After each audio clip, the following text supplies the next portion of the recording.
नमस्कार दोस्तों, स्वागत है आपका जीके के इस प्रैक्टिस क्लास में, जिसमें हम 25 क्वेश्चन को करने वाले हैं जो आपके कई एग्जाम में पूछे गए हैं और आने वाले आपके सभी परीक्षाओं के लिए बहुत ही महत्वपूर्ण हैं। पहला क्वेश्चन देखेंगे, अंतर्राष्ट्रीय सीमा शुल्क दिवस कब मनाया जाता है। बताएंगे कि जो अंतर्राष्ट्रीय सीमा शुल्क दिवस है कब मनाया जाता है। तो ऑप्शन नंबर बी आपका राइट आंसर हो जाएगा, 26 जनवरी को मनाया जाता है। कब, तो बताएंगे 26 जनवरी को।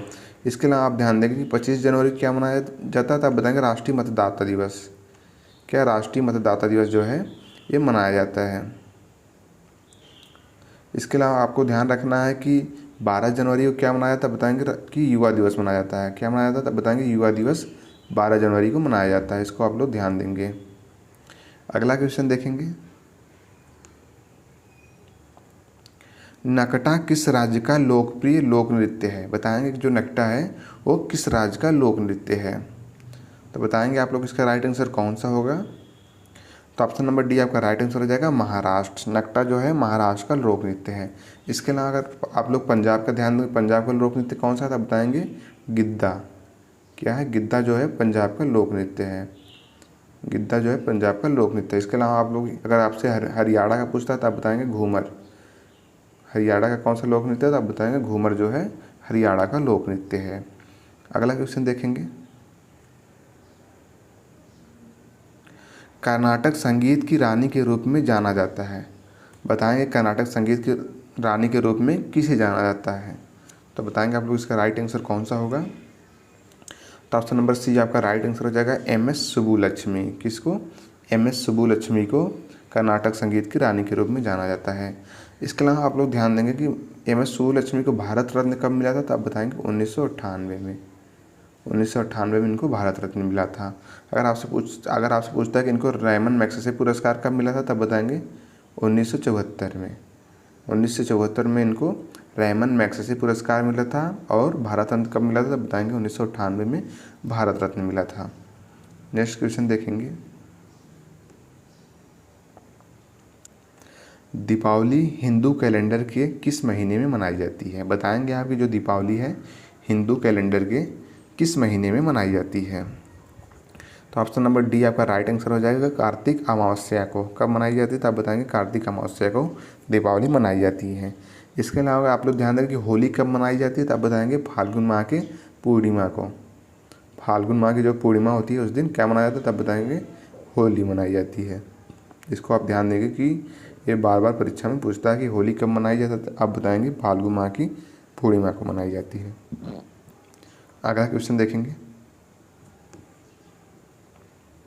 सिद्धार्थ बनर्जी का संबंध किस वाद्य यंत्र से है। बताएंगे आप लोग इसका सही आंसर कौन सा होगा कि जो सिद्धार्थ बनर्जी है इनका संबंध किस वाद्य यंत्र से है।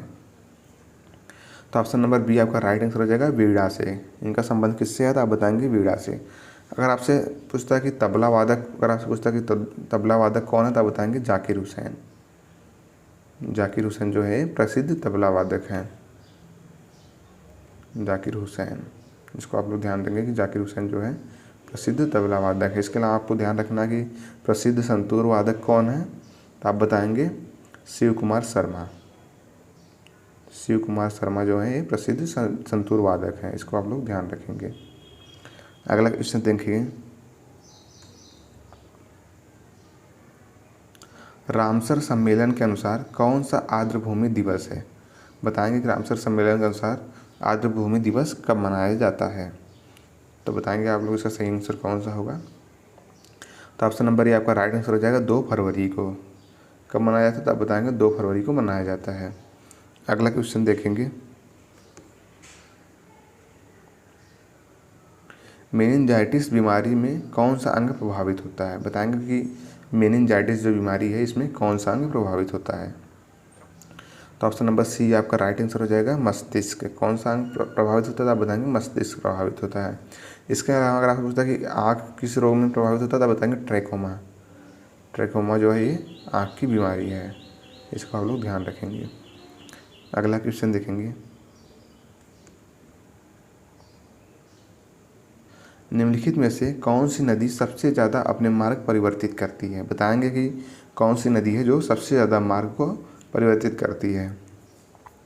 तो ऑप्शन नंबर बी आपका राइट आंसर हो जाएगा, कोसी नदी है। जो कोसी नदी है सबसे ज़्यादा अपने मार्ग को परिवर्तित करती है। अगला क्वेश्चन देखेंगे,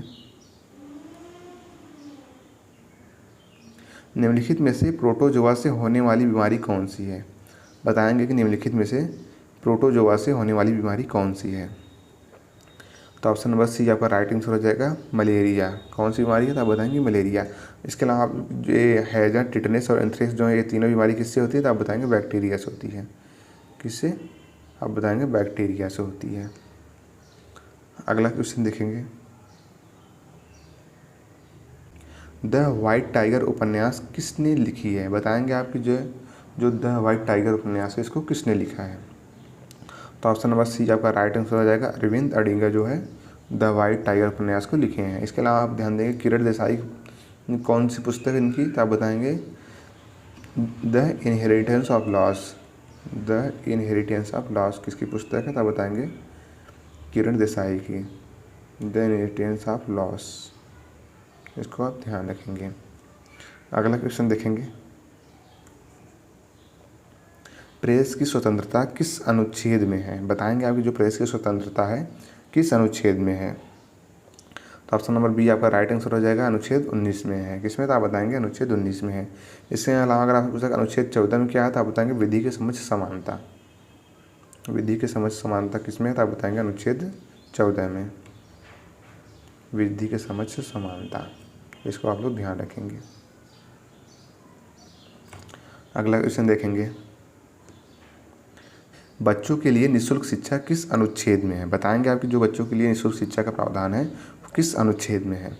तो ऑप्शन नंबर सी आपका राइट आंसर हो जाएगा अनुच्छेद 45 में है। किसमें अनुच्छेद 45 में। इसके अलावा आप ध्यान देंगे कि अनुच्छेद 39 में क्या है तो आप बताएंगे प्रसूति सहायता। क्या है प्रसूति सहायता, मैटरनिटी रिलीफ। किसमें है तो आप बताएंगे अनुच्छेद नंबर 39 में है। नेक्स्ट क्वेश्चन देखेंगे, निम्नलिखित में से कौन सी नदी पूर्व से पश्चिम जो कि विपरीत दिशा में बहती है। बताएंगे आप कौन सी नदी है जो विपरीत दिशा में बहती है। तो ऑप्शन नंबर सी आपका राइट आंसर हो जाएगा नर्मदा नदी। नर्मदा नदी जो है विपरीत दिशा में बहती है। इसमें कौन सी दिशा में, पूर्व से पश्चिम की दिशा में। बाकी जितनी और नदियाँ हैं वो किस दिशा में बहती हैं तो बताएंगे पश्चिम से पूर्व की दिशा में बहती हैं। अगर आप बताएंगे नर्मदा नदी कहाँ जाके गिरती है तो आप बताएंगे अरब सागर में। कहाँ गिरती है बताएंगे तो आप बताएंगे अरब सागर में गिरती है जाके। अगला क्वेश्चन देखेंगे, भारत में नई आर्थिक नीति कब अपनाई गई थी। बताएंगे आपकी जो भारत में नई आर्थिक नीति है उसको कब अपनाया गया। तो बताएंगे आप लोग इसका राइट आंसर कौन सा होगा। तो ऑप्शन नंबर बी आपका राइट आंसर हो जाएगा 24 जुलाई 1991 में। 24 जुलाई 1991 में नई आर्थिक नीति को अपनाई गई। तो अगला क्वेश्चन देखेंगे, कृत्रिम वर्षा हेतु किस पदार्थ का प्रयोग किया जाता है। बताएंगे आपकी जो कृत्रिम वर्षा होती है इसके लिए किस पदार्थ का प्रयोग किया जाता है। तो ऑप्शन नंबर सी आपका राइट आंसर हो जाएगा सिल्वर आयोडाइड का। किसका, AgI सिल्वर आयोडाइड का प्रयोग कृत्रिम वर्षा कराने के लिए किया जाता है। नेक्स्ट क्वेश्चन देखेंगे, राष्ट्रपति पर महाभियोग किस अनुच्छेद के द्वारा लगाया जाता है। बताएंगे कि राष्ट्रपति पर महाभियोग किस अनुच्छेद के द्वारा लगाया जाता है।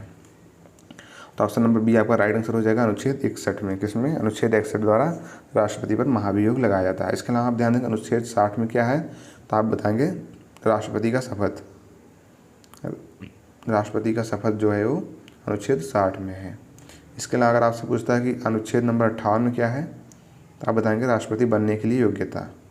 क्या है, राष्ट्रपति बनने के लिए योग्यता किसमें है तो आप बताएंगे अनुच्छेद 58 में है।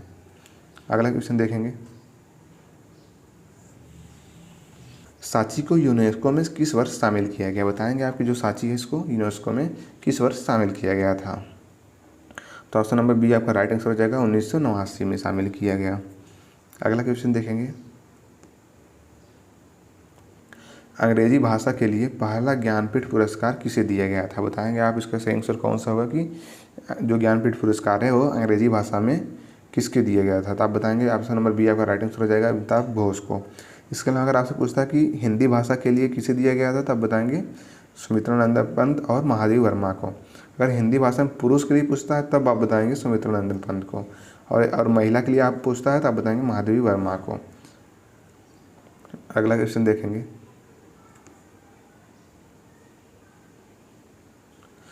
Three mistake of my life किसकी पुस्तक है? बताएंगे आपकी जो three mistake of my life है ये पुस्तक किसने लिखी है? तो ऑप्शन नंबर बी आपका राइट आंसर हो जाएगा चेतन भगत। किसने? चेतन भगत ने इसको लिखा है। इसके अलावा अगर आपसे पूछता है खुशवंत सिंह की पुस्तक कौन सी है, तो आप बताएंगे Train to Pakistan. Train to Pakistan किसकी पुस्तक है? आप बताएंगे खुशवंत सिंह की पुस्तक है। ट्रेन टू पाकिस्तान किसकी है? तो आप बताएंगे खुशवंत सिंह की पुस्तक है। इसके अलावा अगर आपसे पूछता है सलमान रश्दी की पुस्तक, तो आप बताएंगे मिडनाइट चिल्ड्रन। मिडनाइट चिल्ड्रन किसकी पुस्तक है? तो आप बताएंगे सलमान रश्दी की। इसको आप ध्यान रखेंगे, जो एसएससी में बार बार पूछता है कि मिडनाइट चिल्ड्रन किसकी पुस्तक है, तो आप बताएंगे सलमान रश्दी की। अगर आपसे पूछता है कि ट्रेन टू पाकिस्तान किसकी है, तो आप बताएंगे खुशवंत सिंह की पुस्तक है। अगला क्वेश्चन देखेंगे, हर्यक वंश का संस्थापक कौन था? बताएंगे आप कि हर्यक वंश का संस्थापक कौन था? तो ऑप्शन नंबर ए आपका राइट आंसर हो जाएगा बिंबिसार। कौन था? तो आप बताएंगे बिंबिसार हर्यक वंश का संस्थापक था। इसके अलावा अगर आपसे पूछता है कि शिशुनाग वंश का संस्थापक कौन था, तो आप बताएंगे शिशुनाग। शिशुनाग जो है ये शिशुनाग वंश का संस्थापक था। शिशुनाग वंश का संस्थापक था, इसको आप ध्यान देंगे। इसके अलावा अगर आपसे पूछता कि महापद्म नंद है किसका संस्थापक था, तब बताएंगे नंद वंश का। किसका संस्थापक था? तब बताएंगे नंद वंश का संस्थापक था। अगला क्वेश्चन देखेंगे, प्राणहिता और इंद्रावती किसकी सहायक नदी है? बताएंगे आप जो प्राणहिता और इंद्रावती है किसकी सहायक नदी है? तो ऑप्शन नंबर बी आपका राइट आंसर हो जाएगा गोदावरी की। किसकी? तो आप बताएंगे गोदावरी की सहायक नदी है। इसके अगर आपसे पूछते हैं गंगा की सहायक नदी कौन कौन सी है, तो आप बताएंगे रामगंगा, कोसी। रामगंगा कोसी जो है ये गंगा की सहायक नदी है। अगर आपसे पूछता है कि यमुना की सहायक नदी, तो आप बताएंगे चंबल और टोंस जो है ये किसकी सहायक नदी है, तो आप बताएंगे यमुना की सहायक नदी है। अगला क्वेश्चन देखेंगे, किस देश ने सर्वप्रथम शून्य आधारित बजट पेश किया? बताएंगे कि किस देश ने सर्वप्रथम शून्य आधारित बजट को पेश किया था? तो ऑप्शन नंबर ए आपका राइट आंसर हो जाएगा यूएसए ने। किसने पेश किया था? आप बताएंगे यूएसए ने सर्वप्रथम शून्य आधारित बजट को पेश किया था। अगला क्वेश्चन देखेंगे, लारिक अम्ल किसमें पाया जाता है? बताएंगे कि लारिक अम्ल जो है किसमें पाया जाता है? तो ऑप्शन नंबर ए आपका राइट आंसर हो जाएगा नारियल के तेल में। किसमें? नारियल तेल में क्या पाया जाता है? आप बताएंगे लारिक अम्ल पाया जाता है। अगर आपसे पूछता है कि वनस्पति तेल में क्या पाया जाता है, आप बताएंगे लिनोलिक एसिड। क्या? लिनोलेनिक एसिड जो है किसमें पाया जाता है, तो आप बताएंगे वनस्पति तेल में पाया जाता है। बाकी जैतून में क्या पाया जाता है, तो आप बताएंगे ओलिक एसिड। ओलिक अम्ल जो है ये जैतून में पाया जाता है। अगला क्वेश्चन देखेंगे, थॉट एंड रिफ्लेक्शन किसकी पुस्तक है? बताएंगे आपकी थॉट एंड रिफ्लेक्शन किसकी पुस्तक है? तो ऑप्शन नंबर ए आपका राइट आंसर हो जाएगा प्रणब मुखर्जी की है। किसकी है? तो आप बताएंगे प्रणब मुखर्जी की। इसके अलावा आपसे ध्यान रखना है कि मनमोहन सिंह की पुस्तक कौन सी है, तो आप बताएंगे चेंजिंग इंडिया। कौन सी पुस्तक है? आप बताएंगे चेंजिंग इंडिया किसकी पुस्तक है? आप बताएंगे मनमोहन सिंह की। चेंजिंग इंडिया जो है मनमोहन सिंह की पुस्तक है। इसके अलावा अगर आपसे पूछता है कपिल सिब्बल की पुस्तक कौन सी है, तो आप बताएंगे आई विटनेस।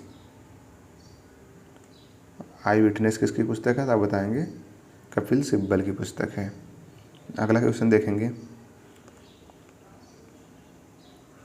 2011 की जनगणना के अनुसार सबसे ज़्यादा जनसंख्या घनत्व किस राज्य का है? बताएंगे जो 2011 की जनगणना हुई थी उसके अनुसार सबसे ज़्यादा जनसंख्या घनत्व किस राज्य का है?